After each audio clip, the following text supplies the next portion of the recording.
Welcome to the One Big Thing podcast. I'm your host, Steve Campbell. This is going to be an awesome conversation today. I got Jeff Kavanaugh on with me. Jeff, I know you. I'll go through a little bit of how we got connected, but for those that may not be familiar with who you are, what are some things they need to know? Oh, even the first thing that I'm going to say is a trick. Because the first thing is I feel like the default is hey, here's what I do. Here is my job. Which, that's cool. Since 2009, I guess I've done sports radio or something like it for a long time in DFW now. And I think more importantly, especially in terms of this podcast, I am a mental health advocate and a mental health person. And I'm a mental health person. I'm a 40-year-old ADHD kid with anxiety and depression. That's me. So welcome, everyone, to my world. So when you say mental health advocate, where did that come from? Or how did we get to this point of recognizing hey guys, we all need to be aware that people are trying? It was probably, in terms of becoming an advocate for it, it was almost accidentally. I feel like a lot of things have been almost accidentally for me. Because I began therapy when I was probably 32, 33, because of a combination of the things that I have and then the things that come from your life experiences in the formative years that make certain things challenging for you, blah, blah, blah. All of it leads up to something that had been, for me, relationships had always been really, really hard, actual intimate relationships.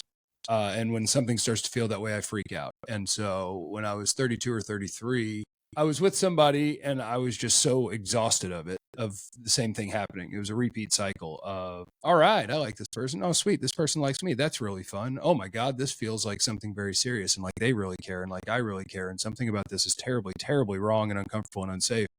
And so I just freak out and run away. And this time I didn't want to freak out and run away. So instead, my body freaked out and I had a full-blown panic attack. And that led me to, you got to do something. This isn't going to work. The ADHD kid part of me forgot the question that you asked, but how did I get to being a mental health advocate? So then I began doing talk therapy, and something between it saved my life and it changed my life. Somewhere in between there. It's been life-changing. I mean, I still do it every other week, but so it's not like it's a process that is done. But I think my experience with being able to learn about myself and the whys of certain things and feel oh my God, there's a way to fight back was really important. And then you do 4 or 5 hours of radio a day. And when certain things would come up in the sports world, I think it was a celebrity suicide was the first time where, I was just my coworkers knew some of my stuff. And when we were just kicking it around, I was screw it. I'm just going to go for it. And just started talking about life and struggles and how much I get it and how I know that there's it's not a rare thing for people to be in really, really, really dark places. And I kind of opened up about myself, and the reaction I got from that was infinitely more important and powerful than anything you'll ever have to say about sports. So to what you said earlier, it is weird. I'm not going to turn Dallas Cowboys platform into a mental health platform because you might lose a bunch of people that aren't there for that. Right. But I do realize that it is way more important. And I don't want to take away from the other part of my job. I mean, people just having an escape and being able to listen to something that they enjoy, that's good for their day too. And I know that has its importance. But I mean, in the times that I have been very open and done a long form conversation about mental health and struggles and about how I've felt at times, I've gotten messages from people after each of those that were literally a saved life that day.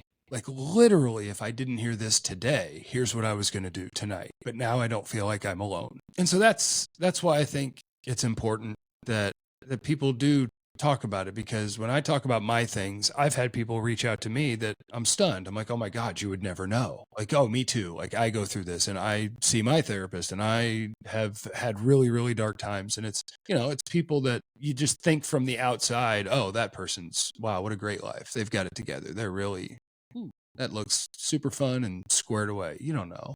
You have no idea.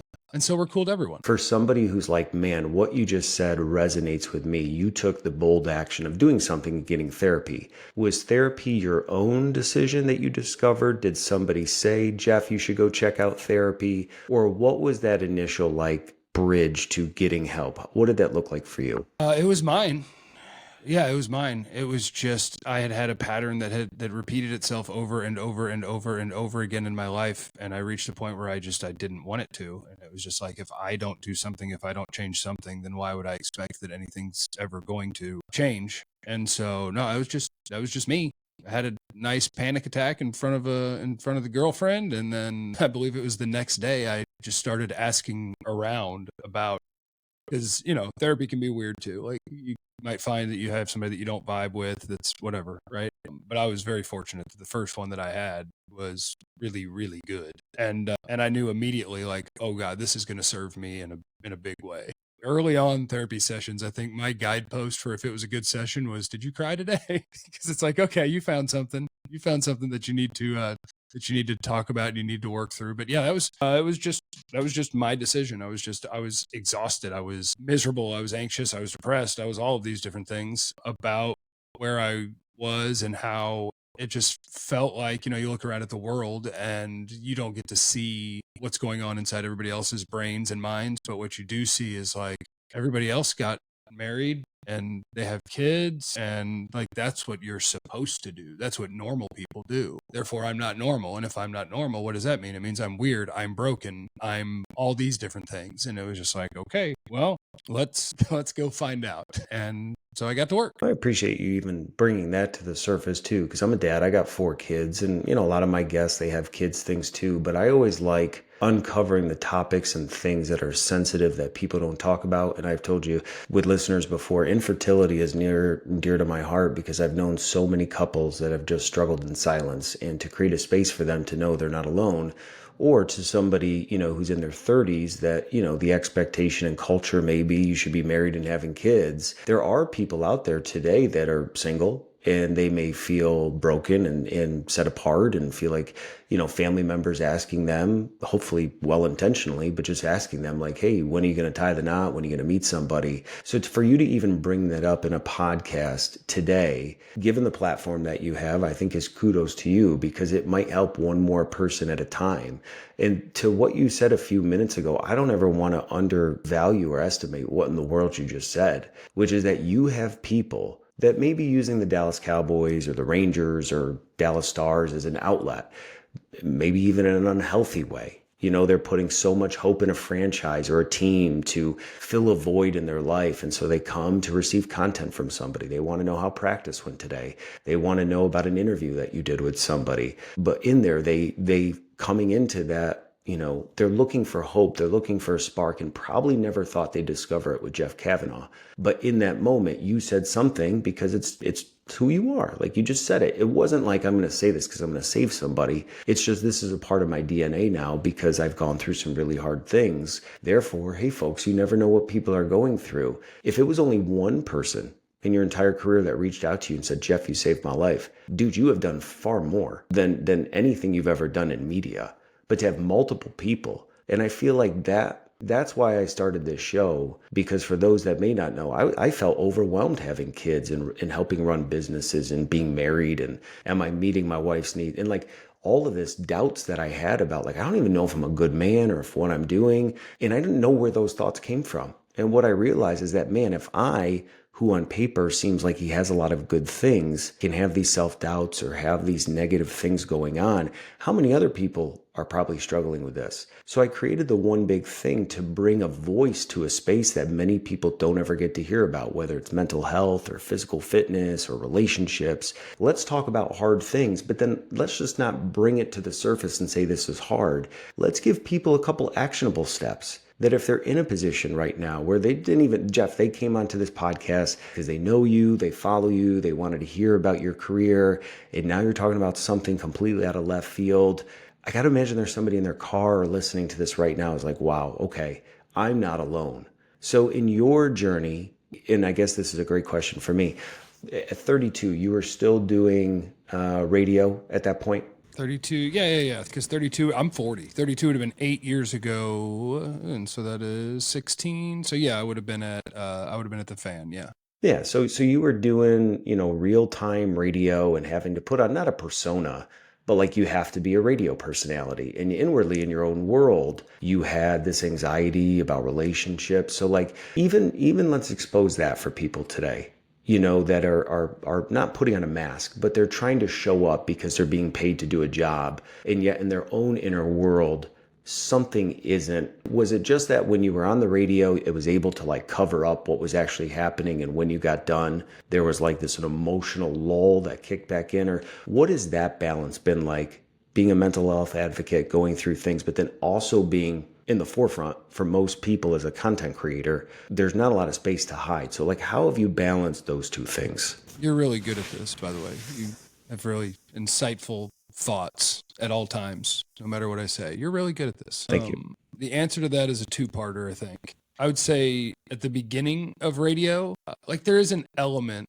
of showmanship, I guess, or persona when you're broadcasting. And I would say that now for me, it's just making sure that you're cognizant of like an energy level, because there does need to be a certain energy so that people aren't kind of bored.